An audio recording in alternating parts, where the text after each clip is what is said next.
So the 29th ride did not go as planned. I got on him and I thought he bucked because that's what it felt like, but he just kind of, I don't know, spooks and bolts a little bit.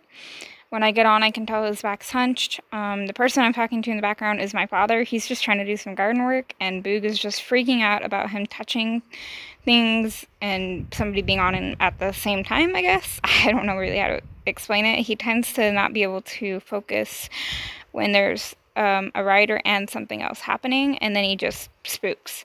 So I asked my dad to stop for a little bit, and I did literally about 15 minutes worth of circles, but we do end up straight, and I'll show you guys that. And I just decided to end it on a good note, and my dad even went to the opposite side of the house to work on other things where you can't even see it from the round pen, and he was still paying more attention to my father than me. So here he's doing pretty well, but you can see if you kind of watch the saddle pad, his back is hunched, and right here he just spooks.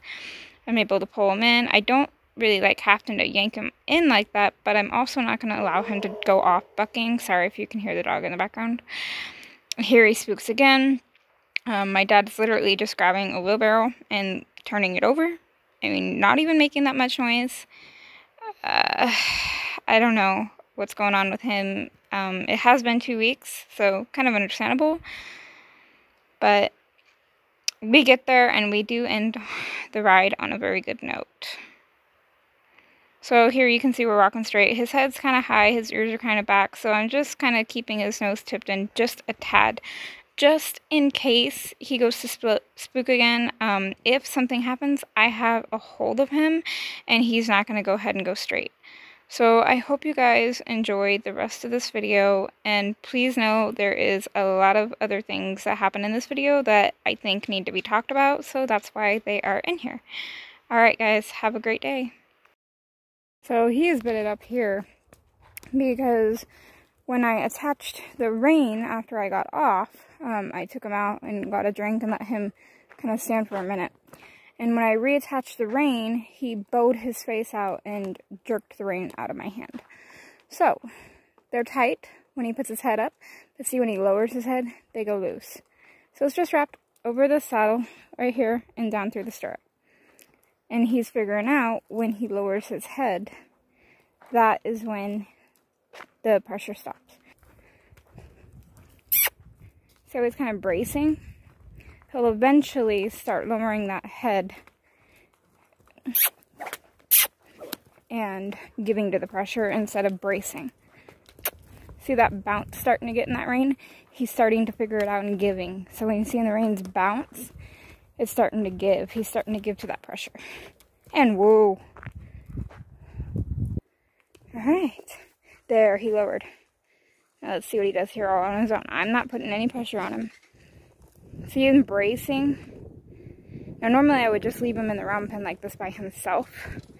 But the problem with him is every time I leave the round pen, he tries to go roll with the saddle on. And I don't feel like him breaking my saddle or possibly harming and breaking his withers. See him pulling and bracing like that? This is good for him. Just leave him alone.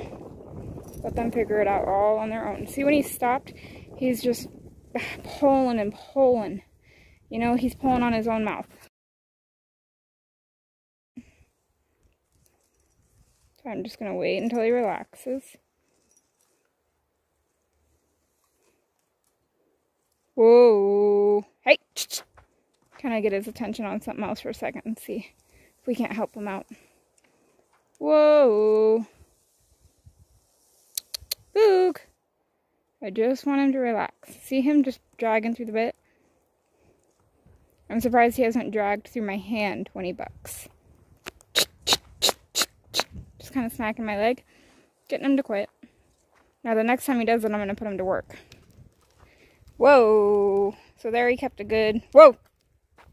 He kept a good steady release. There, so I'm going to go, oops. Well, let's see. Alright, I'm going to go take the reins off when he stands still with his head loose.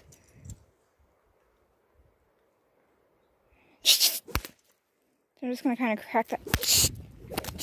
See what he's doing? He's just bracing against that bit. So, you know what? We're going to keep working him. I was going to stop him and allow him to be done for the day because he's really, really hot and sweaty. And I'm hot and sweaty and I'm tired and I'm sure he's tired. But, you know, a horse trying to lay down, oof, not a good thing. When he's got tack on, he don't like to stand still. I don't want his head going down that, though. I just want his feet to stop and a loose rein to happen.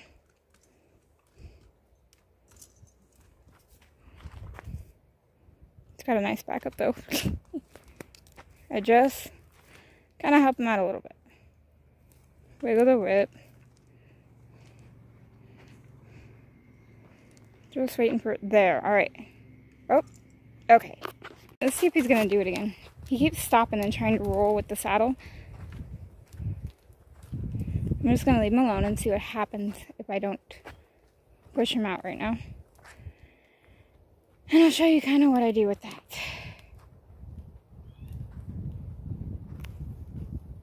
See what he's doing? His tail.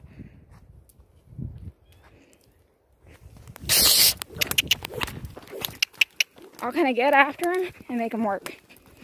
Now, I understand he's hot. I understand he's tired. I understand he's sweaty. But he cannot roll with tack on just because of that. You know? So that's what I'm going to do about that. Whoa. So he stopped, but what did he do? Starts pawing to roll. So I'm going to correct this. So here I'm just hosing Boog off. I wasn't trying to go for his face. So I did his legs and everything first. I just cut it out because we had some people walking through and they didn't want to be on the YouTube. So that's okay. So he hasn't had a bath in a while. You'll see him shiver a little bit, but that's because he's in the shade. As soon as I get him in the sun, he's fine. I'm actually out here with him right now and he's just standing here. So sorry guys. I'll add some music and there's a little clip after this and I hope you guys enjoyed it.